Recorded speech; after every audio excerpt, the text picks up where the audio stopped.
Christophe Launay qui me demande, le SDIS 56 vient de faire paraître sa feuille de route jusqu'en 2028. Dans cette dernière, il n'y a aucune mention de la caserne des pompiers de Ploërmel. Est-ce à dire qu'il n'y aura pas une nouvelle caserne de pompiers à Ploërmel avant plusieurs années? Alors à ce propos, je tenais à dire que j'avais invité le nouveau président du SDIS, Gwen Lenay. Je l'avais invité depuis le lendemain de sa nomination, quasiment, quoi. Et ça a un petit peu tardé, mais on s'est vu le 15 juin dernier. Il est venu en compagnie du colonel Lebon et un autre d'ailleurs, Kevin faisait partie de cette délégation, pour parler justement de... Je voulais le rencontrer parce que je le connais, et je voulais lui parler de la caserne de Ploërmel. J'ai bien dit de la caserne de Ploërmel. Sur cette caserne de Ploërmel, pour échanger notamment sur son devenir et ce qui pouvait être envisagé. Je peux vous lire d'ailleurs le courrier que je lui ai adressé à Gwen Lenay, qui est très bien là-dedans. Je reviens vers vous suite à votre réunion en date du 15 juin. Je tenais à vous remercier pour la tenue des échanges. Une communauté très vigilante quant à l'organisation des secours sur son territoire, assure du bon fonctionnement des centres quant à la propriété et à la gestion.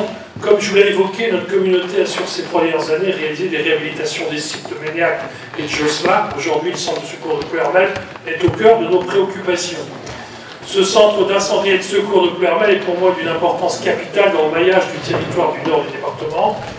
Ainsi, comme je vous l'ai indiqué, je ne suis pas opposé à une participation ou un ajustement de ma contribution dès lors que ce centre soit classé en première catégorie, ce qui me semble conforme à son statut. Comme proposé lors de notre rencontre, mes services ont examiné la possibilité de 2 terrains plus conformes, comme celui présent à l'est, au croisement de la RD 166 et de la RD 772 sur le Bois Vert.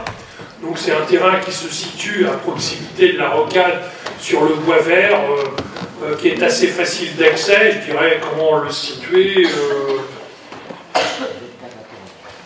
à l'entrée du CFATP. Un petit peu au rond-point. ZK14. Oui, mais j'ai le chiffre, mais ils ne vont pas savoir ce que c'est ZK14. C'est un peu ça. Et le deuxième, sur le parc de la Lande du Moulin, c'est-à-dire que là, proche de la Lande du Moulin, et sur le Bois Vert, proche de la RD 441.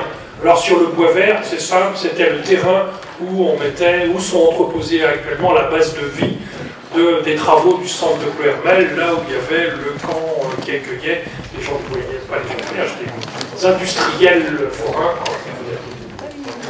qui se sentent tout à fait en face du point B.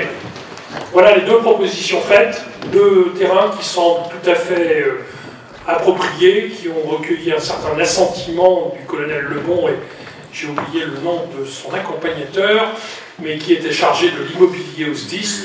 Bon, voilà. Colonel Opéré, du coup. Voilà. Charge à eux de travailler là-dessus, de voir cette faisabilité, et à partir de là, de travailler sur, bien sûr, la modélisation d'un nouveau casernement sur la ville de Ploërmel. J'ai répondu à la question? Bien entendu.